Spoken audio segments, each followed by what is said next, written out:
দিল্লির পার্লামেন্টে দাঁড়িয়ে দিল্লির প্রাক্তন মুখ্যমন্ত্রী অরবিন্দ কেজরিওয়াল তিনি বলেছিলেন যে এই ভারতের মাটিতে সমস্ত নেতা মন্ত্রী এরা যদি হযরতে উমরের মতো জীবন যাপন করে একটাও গরিব আর গরিব থাকবে না, একটাও অসহায় আর অসহায় থাকবে না, একটাই দুঃখী আর দুঃখী থাকবে না, সবাই নিজের নিজের হক পেয়ে যাবে। জোরে বলুন সুবহানাল্লাহ।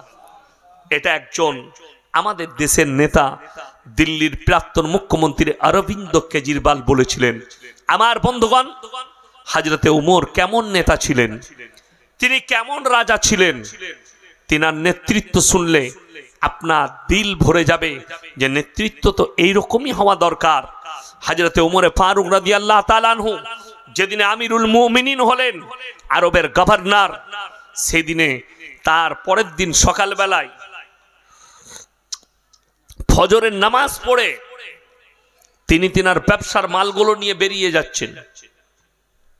অনেকজন বলে না যে ইমামতি করে বেতন কোথায় লেখা আছে লিয়া যাবে, অনেকজন বলে, জিজ্ঞেস করে না, তাদেরকে বলছি আপনি মূর্খ।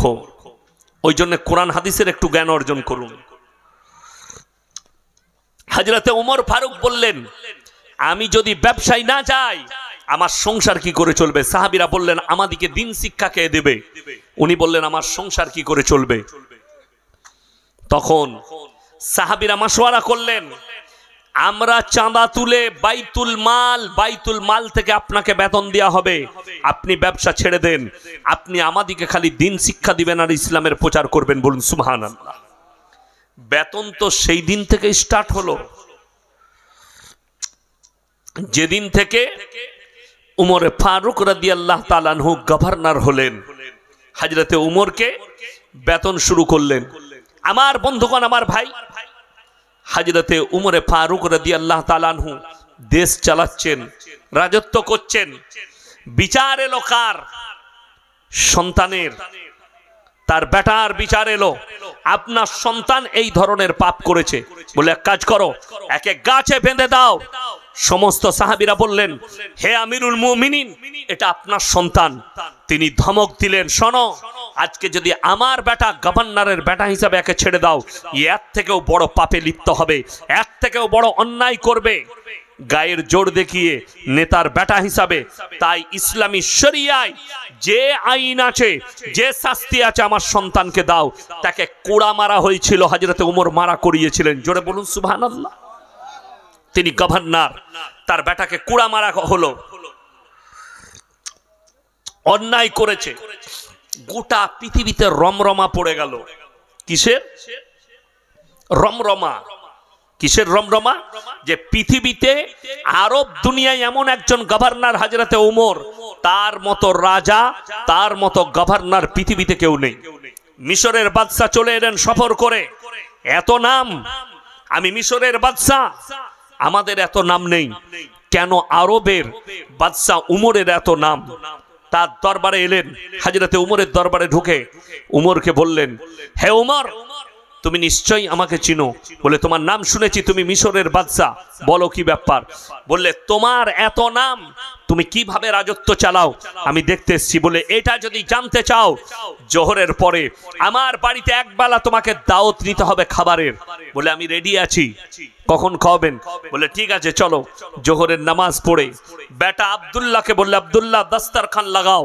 দস্তরখান লেগে গেছে।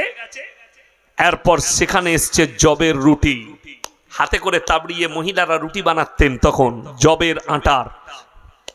জবের আটার রুটি, আর ছিল জৈতুনের তেল। এই দুটো জৈতুনের তেল দিয়ে ডুবিয়ে খাবে, আর কোনো খাবার নেই। মিশরের বাদশা বললেন, হে উমর, তুমি এত বড় আরব দুনিয়ার গভর্নর, তোমার দস্তরখানে এমন খাবার কেন? হযরতে উমর বললেন, তুমি কি খাও? তোমার দস্তরখানে কি থাকে? বলে, আমার দস্তরখানে দুম্বার মাংস, উটের মাংস পাবে, বকরির মাংস পাবে, আখরোট, মুনাক্কা, কাজু, কিশমিশ, পেস্তা, বাদাম পাবে। বললে, তুমি যে খাবার খাও তোমার প্রজারাও কি সেটা খায়? বলে আমি তো সে খোঁজ রাখি না। হযরতে উমর বললেন আমি ফজরের নামাজ পড়ে আমার সৈন্যদিকে বলি তোমরা যাও প্রত্যেকটা বাড়িতে খোঁজ নাও। আমার যে শহরটা আছে এই শহরে বেশিরভাগ মানুষের বাড়িতে জাইতুনের তেল আর রুটি, আর কোনো খাবার নেই। আমার প্রজারা জাইতুনের তেল আর রুটি খাবে। আমি উমর যদি ভালো মন্দ খাই, কিয়ামতের দিনে আমি আল্লাহকে কেমন করে জবাব দেব? জোরে বলুন সুবহানাল্লাহ। আমার প্রজারা আজকে জাইতুনের তেল আর রুটি খাচ্ছে, আমি তাই খাচ্ছি। আমি প্রত্যেক দিন খোঁজ নিই আমার প্রজারা কি খাচ্ছে। রাসূল আকরাম সাল্লাল্লাহু আলাইহি সাল্লামের হাদিস, যারা বড় লোক আছেন হাদিসটা শুনে যান। তোমার বাড়ির দেওয়ালকে এতটা উঁচু করো না যে তোমার পাশের গরিবের গরিবিটা না দেখতে পাও। আপনার জন্য উচিত রাতের বেলা আপনি খানা খেতে বসেছেন, আপনার বিবিকে বলতে হবে সন্তানকে, হ্যাঁ রে পাশে ওদের বাড়িতে আজকে রান্না হয়েছে, দেখ বাচ্চা বাচ্চা ছেলে আছে, রান্না হয়েছে। নাহলে এক কাজ করো 20টা রুটি দিয়ে এসো, 10টা রুটি আর একটু তরকারি দিয়ে এসো। এইটা হচ্ছে মুমিনদের আখলাক। আমার আব্বাজিকে চিনেন আপনারা? মোল্লা শওকত আলী মাজাহিরিকে, ওনারও জলসা আছে মোবাইলে। উনি আমাকে একদিন বলছিলেন মাদ্রাসায় মাদিকে যে আমি যখন এই গ্রামের ইমাম ছিলাম, আমার এমনও মুক্তাদি ছিল, এমনও ইমানদার মুক্তাদি ছিল, ফজরের নামাজ পড়ে মালদার মুক্তাদি সকল গরিবের চুলায় পা ভরে দেখতো নামাজের পরে। তখন দেখবেন খড়ে রান্না হতো, খড় জানেন তো আপনারা, ধান কাটা খড়ে রান্না, তো পা ভরে দেখতো। যার চুলাতে আগুন থাকতো বুঝতে পারতো এর বাড়িতে আজকে রান্না হয়েছে, যার চুলায় আগুন থাকতো না বুঝতে পারতো এর বাড়িতে রাত্রে রান্না হয়নি। বাজার ঘাট করে তার দরজায় নামিয়ে দিয়ে চলে যেত। বলুন না সুবহানাল্লাহ। এইটাই তো মুমিনদের আখলাক, রসুলের আখলাক। আর এখন গরিবের ঘরে খাবার নামানো তো দূরের কথা, দুটো বেগুন রাখা থাকলে ওগুলো ঘুরিয়ে নিয়ে পালিয়ে যাবে। ঠিক বললাম না ভুল বললাম? ফাঁক পেলি ও বেগুনও পালাবে। কষ্টের বিষয়। আমার বন্ধুগণ, আমার হকের জিত আছে, না হকের জিত নেই। তার দুটো দলিল দেবো, একটা কোরআনের সাহাবীর, আর একটা হচ্ছে একজন রাজার, একজন বৃদ্ধ রাজা। আরবি কিতাবে ঘটনাটা এসছে, এটা কিন্তু কোরআন হাদিস নয়, আমি আগেই বলে দিচ্ছি। গল্প, কি বললাম? গল্প মানে হচ্ছে বানানো। একটা রাজার ঘটনা একজন বড় আলেম লিখেছেন, কিন্তু গল্পের মধ্যে মারাত্মক জ্ঞান আছে। ইমানদার রাজার বয়স হয়ে গেছে 90 বছর, তিনি দেশ চালান, তিনি কিন্তু ইমানদার, হকের ওপরে চলেন। তিনি চিন্তা করলেন আমি যদি মারা যাই আর আমার এই গদিতে যদি কোনো বেঈমান নেতা বসে যায়, আর আমার কম এবং আমার প্রজারা তার কাছে কষ্ট পাবে। তিনি ভাবলেন, চিন্তা করলেন। রাজার কিন্তু 3টে বেটা, কটা বেটা বললাম? 3টে সন্তান। তিনি চিন্তা করলেন তাহলে আমাকে বেঁচে থাকতে থাকতে রাজত্ব কেউ কি দিতে হবে? ইমানদার বাদশাকে চুজ করতে হবে। আচ্ছা বলুন তো, এই যুগে কোনো বাপের বেটা আছে যে রাজা হবে, সে তার বেটাকে বাদ দিয়ে অন্য কেউ কি রাজা বানাবে? এই রাজার ইমান দেখলেন,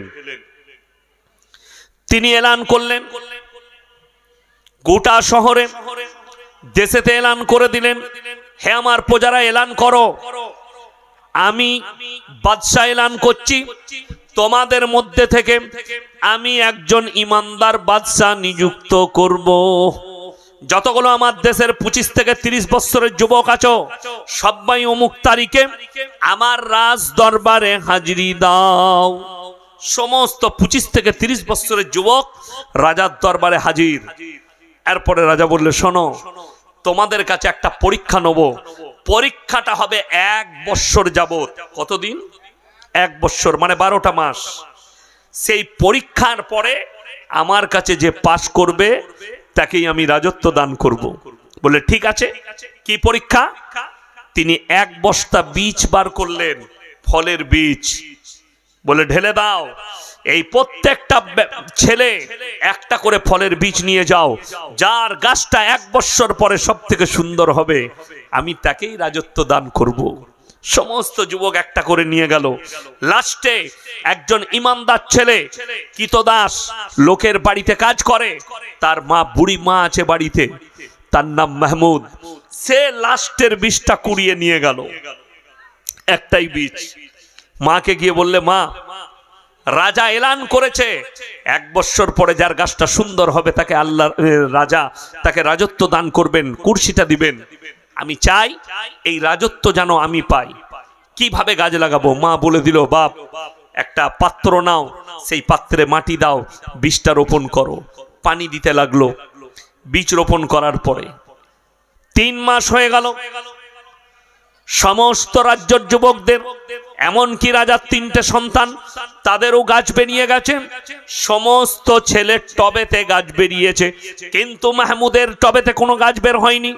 মাহমুদ আল্লাহর কাছে নামাজের পাটিতে কানলেন, ওগো আল্লাহ, আমি হকের ওপরে টিকে আছি, আমি হকের পথে চলি, আমি ইমানদার, আমার টবেতে কেন গাছ বের হয়নি? 6 মাস কেটে গেল, 9 মাস, এমনকি 12টা মাস কেটে গেছে, কিন্তু মাহমুদের টবেতে কোনো গাছ বের হয়নি। মাহমুদ পানি দিয়ে যায়। এরপরে বাদশাহ এলান করলেন, হে আমার রাজ্যের যুবকেরা শোনো, অমুক তারিখে তোমরা সবাই নিজের নিজের গাছ নিয়ে আমার রাজ দরবারে হাজিরি দাও।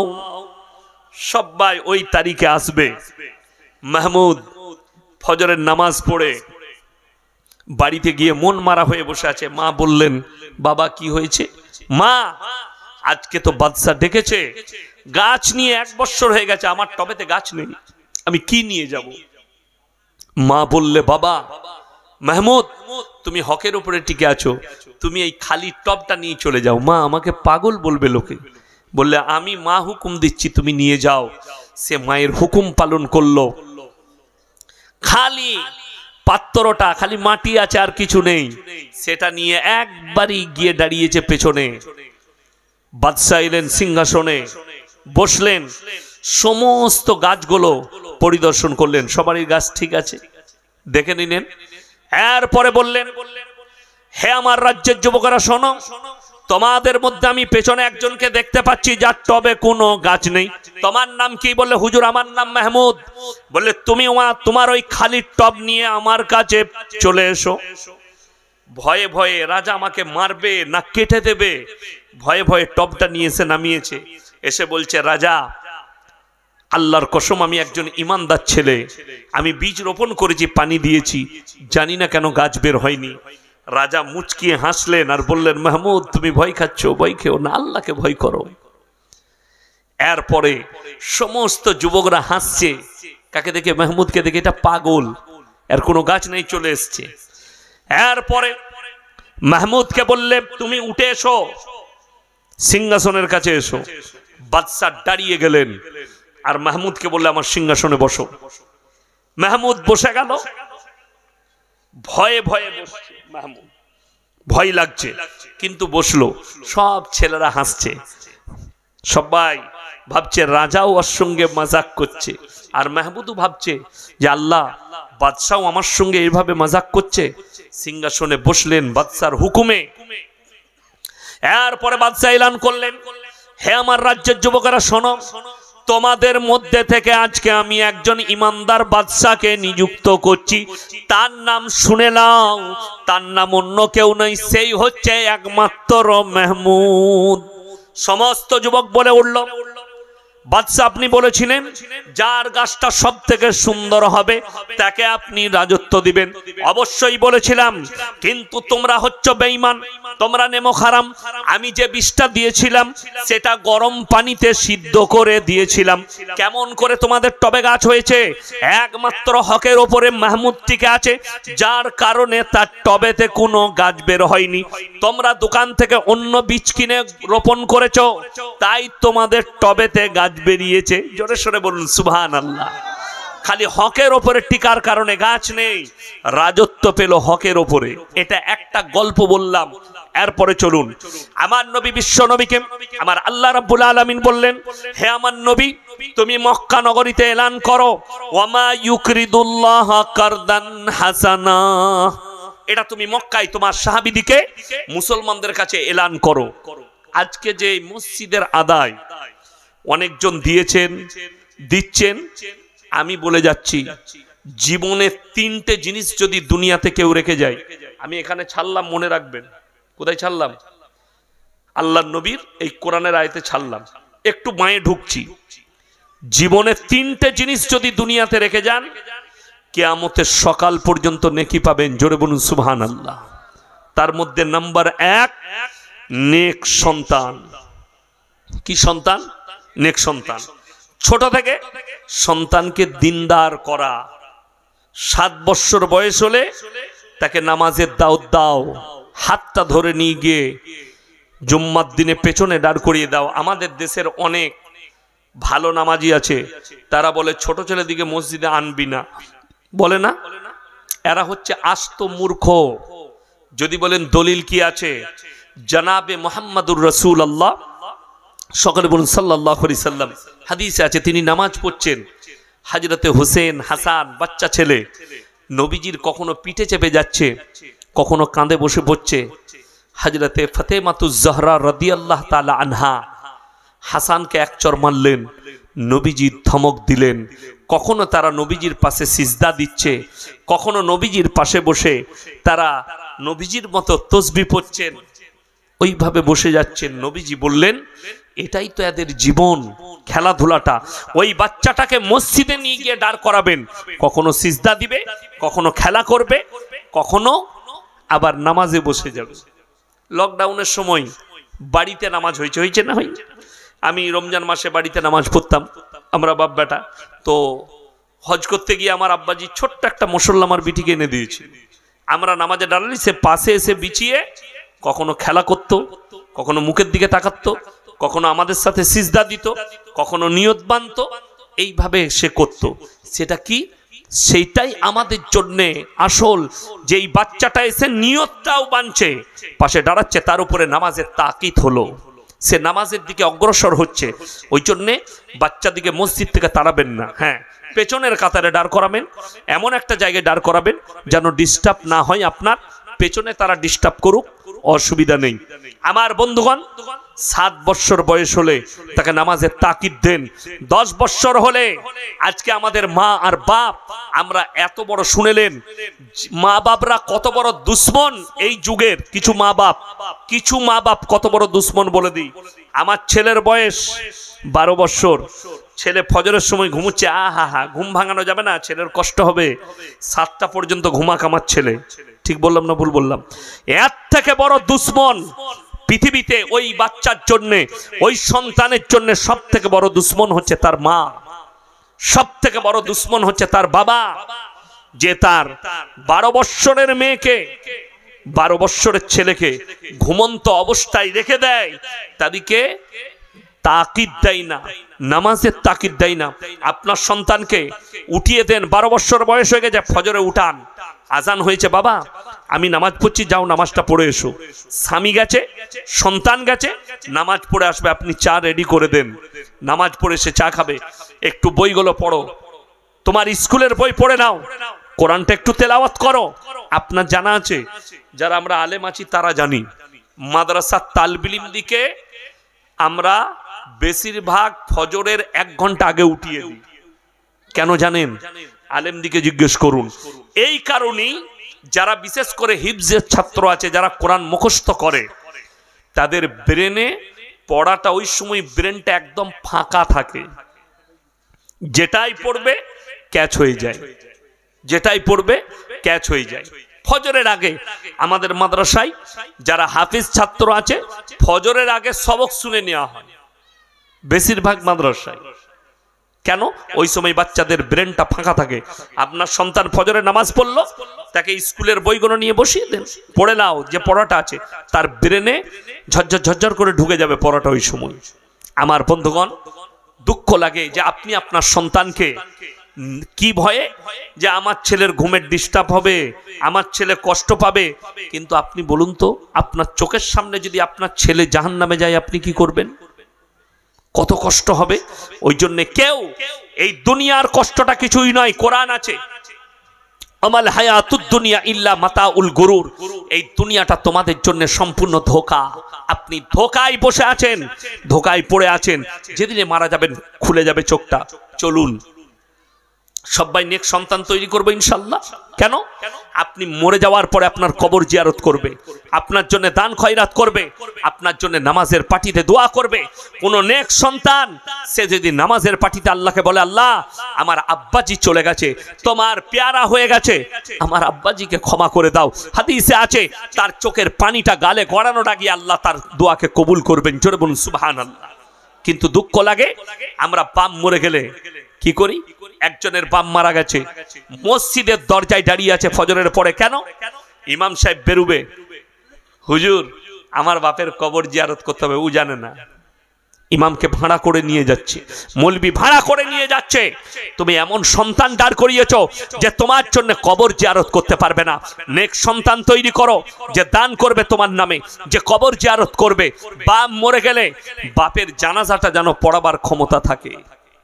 আজকে দুঃখ লাগে জানাজা পড়াতে হবে না, ইমাম পড়াবে, কবর জিয়ারত করতে পারে না, বাপের জন্য দোয়া করতে পারে, নামাজ পড়ে না, তা দোয়া করবে কি করে? আমার বন্ধুগণ, নাম্বার 2 সাদকায়ে জারিয়া।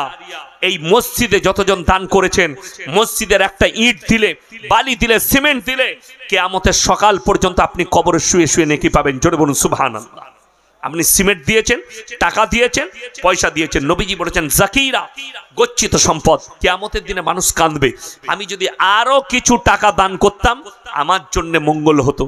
আমার বন্ধুগণ, নাম্বার 3 খায়রুকুম মান তাআল্লামাল কুরআন আল্লামাহু। যারা ইলম হাসিল করে অপরের কাছে পৌঁছে দেয়। আজকে আমি বলে গেলাম 5 ওয়াক্তের নামাজ ফরজ, বাবা নামাজ ছাড়ো না। আপনি এই কথাটা আপনার বন্ধুকে পৌঁছে দেন, আপনার পরিবারকে পৌঁছে দেন, আপনার রাস্তাঘাটে বন্ধুর সঙ্গে দেখা হলে পৌঁছে দেন, আপনিও সাদকার নেকি পাবেন, আমি ইয়াসিনও পাবো। তুমি যে কথাটা শুনবে, যেটা শিখবে, যে ইলমটা শিখবে, সেটা লোকের কাছে পৌঁছে দাও। এইটা, এই 3টে আমল দুনিয়াতে কেউ রেখে গেলে কিয়ামতের সকাল পর্যন্ত নেকি পাওয়া যাবে। আমার বন্ধুগণ, আল্লাহর নবী সাল্লাল্লাহু আলাইহি সাল্লাম এলান করলেন, আমার আল্লাহ এলান করালেন, ওয়ামা ইউকরিদুল্লাহ কারদান হাসানা। আল্লাহর রাস্তায় কে কি দান করবে বলো? মক্কার বেঈমান আর কাফেররা তখন অলিতে গলিতে বলতে লাগলো, তোমরা শুনেছো শুনেছো মুসলমানদের আল্লাহ ফকির হয়ে গেছে। বলুন নাউজুবিল্লাহ। এই ভাষা হযরতে আবু বকর সিদ্দিক রাদিয়াল্লাহু তাআলা আনহু মক্কার এক গলি দিয়ে পেরিয়ে যাচ্ছেন। 2 জন কাফের বসে আছে, বেঈমান। তারা বলা বলি করছে, এই আমরা অনেকজনকে দেখে মাজাক করি না? এই কথা বলেন। 2 জন বসে আছে, আর একটা বন্ধু পেরিয়ে যাচ্ছে, তাকে দেখে মাজাক করে।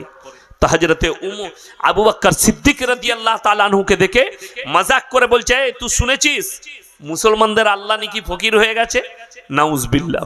এই কথা বলার পরে হযরতে আবু বকর সিদ্দিক রাদিয়াল্লাহু তাআলা আনহু বরদাশত করতে পারেননি, বেঈমানকে এক চড় মেরেছে। বেঈমান কাফের বেহুশ হয়ে পড়ে গেছে। খাওয়া দাওয়া করে যাবেন, আর কিছুক্ষণ বাদ দিয়ে দোয়া হবে ইনশাআল্লাহ। কেউ যাবেন না, কেউ চলে যাবেন না। আমি আপনাদের কাছে আর 15 মিনিট সময় নিচ্ছি, তারপরে খানা খেয়ে আপনারা যাবেন দোয়াটা নিয়ে। 15 মিনিট আমাকে আলোচনা করতে দেন। আমার বন্ধুগণ, আমার ভাই, তো হযরতে আবু বকর সিদ্দিক রাদিয়াল্লাহু তাআলা এক চড় মারলেন, বেঈমান বেহুশ হয়ে পড়ে গেল। ওখান থেকে চলে গেলেন হযরতে আবু বকর। বেঈমানের যখন হুঁশ ফিরেছে, সেই 2 বন্ধু মিলে একবারই নবীজি সাল্লাল্লাহু আলাইহি সাল্লামের দরবারে হাজির। আল্লাহ নবী বললেন, কে তোমরা? বললে, আমরা 2 জন এই জন্য এসেছি, আপনার একজন সাহাবী, অন্তরের সাহাবী আবু বকরের নামে অভিযোগ আছে। কি অভিযোগ? আমাকে আপনার আবু বকর বিনা কারণে এক চর মেরেছে। নবীজি বললেন, আমার আবু বকর কখনো তোমাকে চর মারতে পারে না। সঙ্গে সঙ্গে উক্তকালী আবু বকর হাজির। আল্লাহ নবী বললেন, হে আবু বকর, তুমি কি এই বেঈমানকে চর মেরেছো? ইয়া রাসূলুল্লাহ, অবশ্যই মেরেছি। আল্লাহর শানে এমন কথা বলেছে, আমি বরদাশত করতে পারিনি। সেই বেঈমান কাফেররা বলছে, मैं अपने माबूदों की कसम खा के कहता हूं मैंने इसे कभी नहीं कहा। সঙ্গে সঙ্গে সে তার রবের কসম খেল। সে যাকে রব বলে মানে তার কসম খেলো আর বলল, আমি আমার রবের কসম করে বলছি, আমি এই কথা বলিনি, আপনার আবু বকর মিথ্যা কথা বলছে। তার সাক্ষী কোথায় আপনারা বলুন? হযরতে আবু বকরের নাম সিদ্দিককে দিয়েছিলেন নবীজি। সিদ্দিক মানে হচ্ছে সত্যবাদী। আল্লাহ নবী যখন নবুয়ত পেলেন হযরত আবু বকরকে জিজ্ঞেস করলেন, হে আবু বকর, তুমি আমার খুব কাছের মানুষ, কাছের বন্ধু, আমি তোমাকে একটা কথা বলবো, তুমি কি বিশ্বাস করবে? বললে বলো। হে মুহাম্মদ, বললে আল্লাহ আমাকে নবুয়ত দিয়েছেন, নবী বানিয়েছেন, এটা কি তুমি বিশ্বাস করো? বুকে জড়িয়ে বললে আল্লাহর কসম আমি বিশ্বাস করি, আমি রবের কসম, আমি কলমা পড়ে নিলাম তোমার উপরে। জোরে বলুন সুবহানাল্লাহ।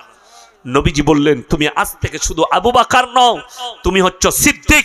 আবু বকর সিদ্দিক মানে সত্যবাদী, তুমি একজন সত্যবাদী, আল্লাহর কথাকে তুমি সত্য বলে মেনে নিয়েছো। হযরতে আবু বকর চোখে পানি, নবীজি হচ্ছেন বিচারক। আমাদের দেশে তো 500 টাকা দিলে বিচার পাল্টিয়ে যায়, যাই না?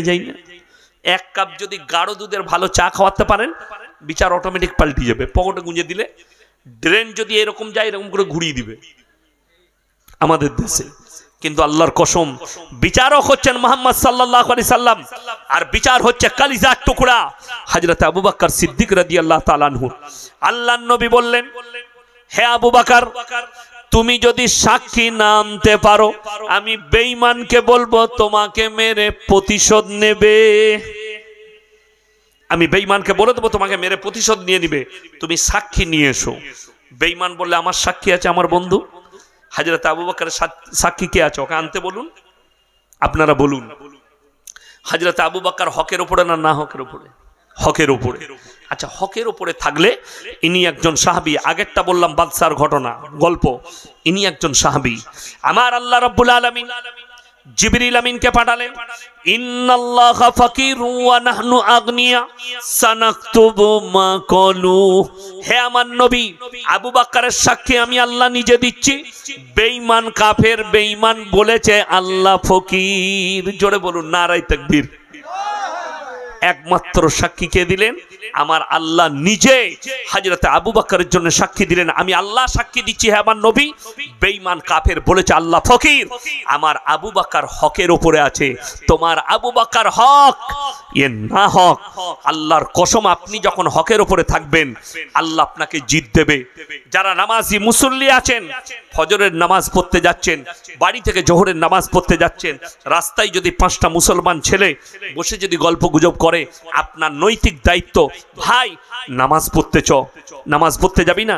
আমাদের দেশের কিছু মুসল্লি আছে, আমি একা নামাজ পড়বো, কে কি করছে গ্রামে, তারা জাহান্নামে যাচ্ছে, জাগবো, আমি খালি নামাজ পড়বো আর বাড়ি পালিয়ে আসবো। এই লোক মুমিন হতে পারে না। মুমিন সেই ব্যক্তি, কোরআনে আল্লাহ বললেন, ইয়া আইয়ুহাল্লাযীনা আমানু কুলু আনফুসাকুম ওয়া আহলিকুম নার। হে ঈমানদার ব্যক্তিরা, তোমরা নিজেরা জাহান্নামের আগুন থেকে বাঁচো, তোমার আত্মীয় স্বজন, পাড়া প্রতিবেশী আহলে বর্গকে তুমি বাঁচাও। তোমার প্রতিবেশীতে একজন ছেলে মদ খায়, তাকে নিষেধ করুন, হাতে ধরে, ভাই মদ খাস না, জাহান্নামে যাবি, তোকে জাহান্নামে যেতে হবে, তোর পাপ হবে, কবরে আযাব হবে। তার মাথায় হাত বুলিয়ে বুঝান, তার বুকে হাত দিয়ে বুঝান, তার পারিবারিক তাকে বুঝান। আমার বন্ধুগণ, দুঃখ কখন লাগে জানেন? আমার গ্রামে একটা দাসদের ছেলে, বড় গ্রাম আমার।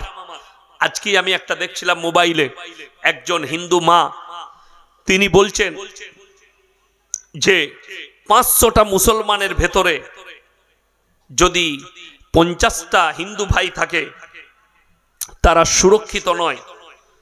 খুব তাড়াতাড়ি আমার যেদিনে সময় হবে, আমি গোটা ভারতবর্ষের মানুষকে এই মোবাইলের দ্বারা মেসেজ দেবো। আমি অনেকগুলো ইউটিউবারকে ডাকবো আমার গ্রামে, দিয়ে দেখিয়ে দেবো যে 4000 মুসলিমের ভেতরে একজন হিন্দু কি করে সুরক্ষিত আছে। কত বললাম? কজন হিন্দু? একজন।